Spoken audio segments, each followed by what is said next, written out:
I was very nervous when John asked me to speak tonight because I spend most of my day working on this committee, the Committee on the Strategic Competition between the United States and the Chinese Communist Party.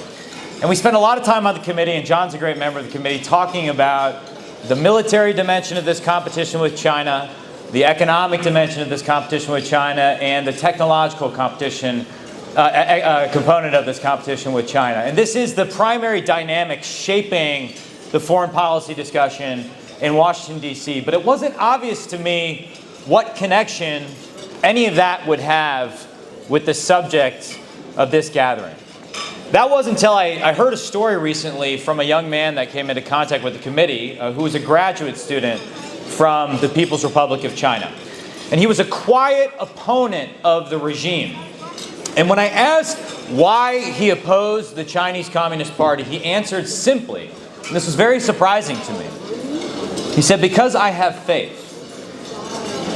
And he didn't mean faith in democracy or faith in the future, though he may well have had faith in those things too. He meant faith in God. And he was eager to explain why, in his view, the regime was so bent on destroying faith. If they can stamp out our belief in anything greater, he said, life becomes nothing more than the incentives of the party that it can offer and the punishments it can deliver. That is the goal. That is the goal of the Chinese Communist Party. Reduce men and women to flesh and bones, simple tools to use to fulfill party objectives, sacrificed or disposed of at will. Because for that entity, a proudly Marxist-Leninist regime that sees itself as Stalin's rightful heir, you heard that right, Stalin, individuals do not have inherent worth. Chairman Mao famously remarked, "I'm not afraid of nuclear war. China has a population of 600 million. Even if half of them are killed, there are still 300 million people left." That's a statement that's unthinkable in most of our countries. But the party does not exist to serve the people exist to serve the party, even if only as cannon fodder. That's why they spend more on internal security than on their military. That's why they have such a pervasive censorship system. And that's why, as this young Chinese man explained, the CCP is desperate, and here's where I think it intersects with your mission. The CCP is desperate to crush religion. Because the very concept of an individual with dignity and worth must be destroyed. And religion is its most vehement defender. So for decades, they've tried mightily, desperately to destroy belief in God entirely. They've famously imprisoned believers in mass. They've tortured them. They've sent millions of Uyghurs, Falun Gong, and other religious minorities to re-education camps. There's a genocide active underway in Xinjiang province, the largest internment of an ethno-religious minority since the Holocaust. They've destroyed Buddhist statues, they've bulldozed monasteries, they've destroyed mosques and churches, they've used artillery to shell holy sites in Lhasa and tried to kill the Dalai Lama. They've ripped millions of Tibetan children from their parents, many as young as 3 years old, and sent them to colonial boarding schools in order to destroy their faith and sense of self. But despite all of that, they have failed. And why is that? Because you cannot, no matter how hard you try, no matter how much power you have at your disposal, you simply cannot kill the truth. The Soviets learned this lesson the hard way. 32 years ago, in their own war against religion, hundreds of thousands chanted, "We want God," as they gathered to see Karol Wojtyla, now known as Pope St. John Paul II, celebrate Mass in Poland in June of 1979. You cannot stamp out the truth. That being said, what has the CCP done in the face of this failure? Have they given up? No. Rather, they've pivoted. They've pivoted in a pattern that you see repeated wherever the party is presented with a force too powerful to destroy, to a more insidious and more dangerous tactic. It's called cooptation. or as Chairman Xi calls it, the sinicization of Chinese religion.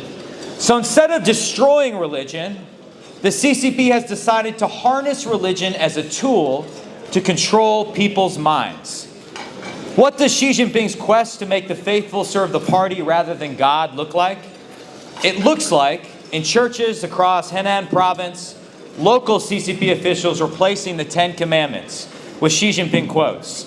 "Thou shalt have no other gods before me," becomes diktats like resolutely guard against the infiltration of Western ideology. So let me translate that for all of you. Xi Jinping has no problem with the first commandment so long as he and the party are playing the role of God. It looks like a camera, a government-controlled camera in every house of worship, letting the faithful know their every word is being monitored.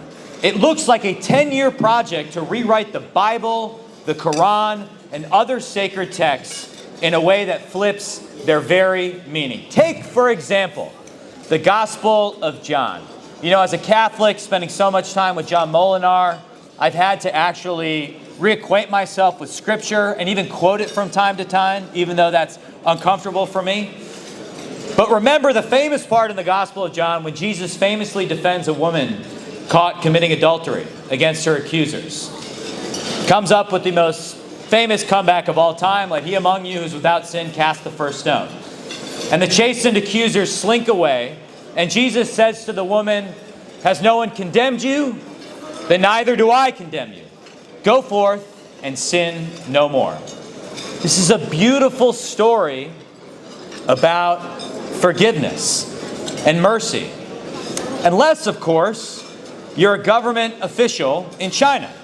Then it's a story about a dissident challenging the power of the state. So how did the party deal with this? They had an official approved version of the Bible where they rewrote the ending of that story in the Gospel of John so that it ended not with mercy, but with something that would seem very unusual to those of you in this audience who have read that story again and again. When we get to the end, when Jesus is left alone with the adulterous woman, he says, "I too am a sinner. But if the law could only be executed by men without blemish, then the law would be dead." And then Jesus does something very unusual. He picks up the stone and he stones the woman to death. Why?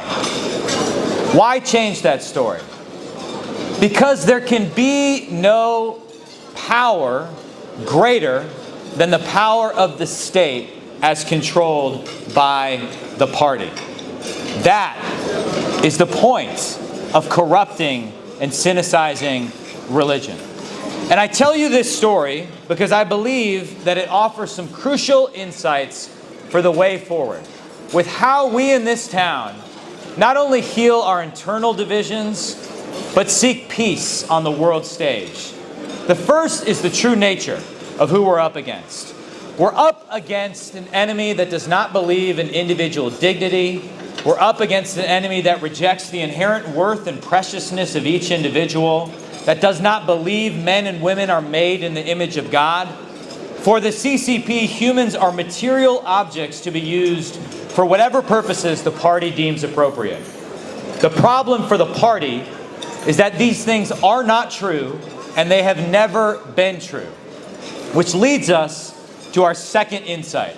The key to our victory and to the ultimate unraveling of the enemy that we face. If you go back to 1979, Pope John Paul II knew that the power of communism in Poland lay not in Soviet tanks, but in the acceptance of the lies that drove them. Destroy the lies, and China's tanks too will rust in the fields. The same is true today. It is that divine truth that gives people clarity to see evil, and the courage in the words of John Paul to the faithful behind the Iron Curtain to be not afraid.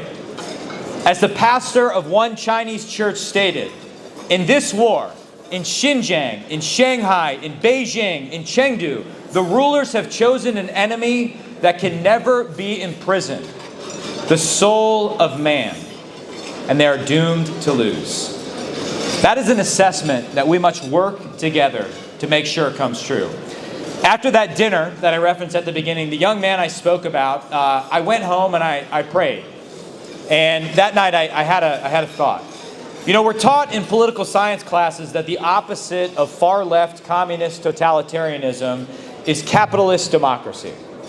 But I thought that night, as I was reflecting upon the insights that young man, that brave young man, had showed me, that that's probably wrong. That may be entirely wrong.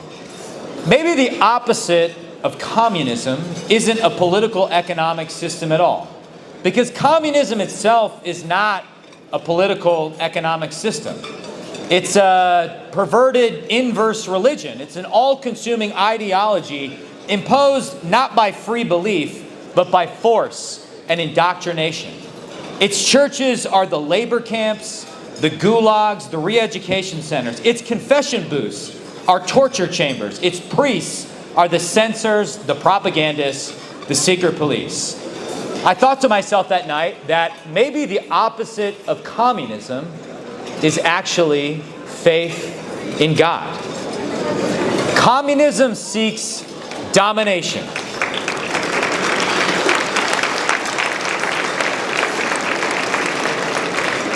What does faith seek? Faith seeks love. Communism seeks the obliteration of the individual on the altar of the collective. Faith seeks the dignity of the individual, the respect due to each and every one of us as a child of God. Faith seeks the elevation of man's soul, while communism seeks its abasement. The essence of Marxism is class struggle, pitting different elements of society against one another.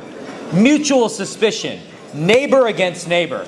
Mao took this to a new level with his doctrine of continuous revolution. This was ever escalating purges of those deemed counter-revolutionary, which even led to hundreds of rightists being literally eaten by crazed Maoists during the Cultural Revolution. But there is a commandment that we all know that is fatal to this dark world order. A simple commandment we all know. Love one another as I have loved you. If we follow that commandment, how could you ever inform on your neighbors?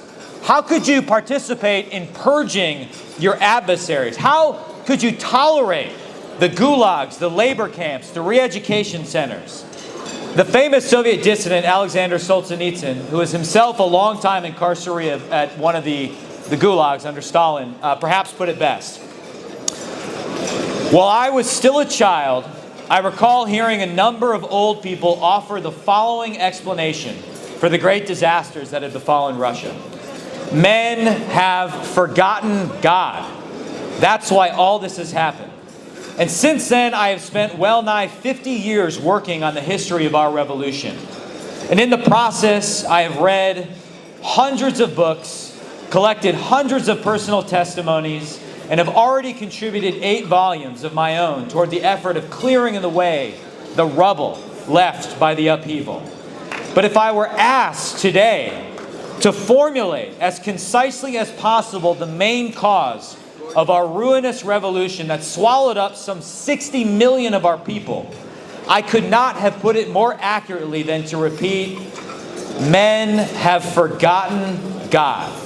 That's why all this has happened.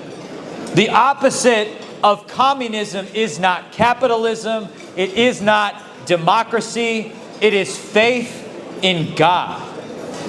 I chair our committee. On strategic competition with the Chinese Communist Party. But this strategic competition is not a test of 2 different militaries. It's not a test of 2 different socio-economic systems. It is at its core a struggle for souls. Our entire foreign policy, our entire statecraft must be built on this recognition of soulcraft. And the good news is, in that struggle for souls, we have a more powerful weapon than any economic sanction, a more powerful weapon than any military armed with missiles and nuclear weapons, a more powerful weapon than a Taylor Swift tweet or a presidential proclamation. We have Jesus Christ.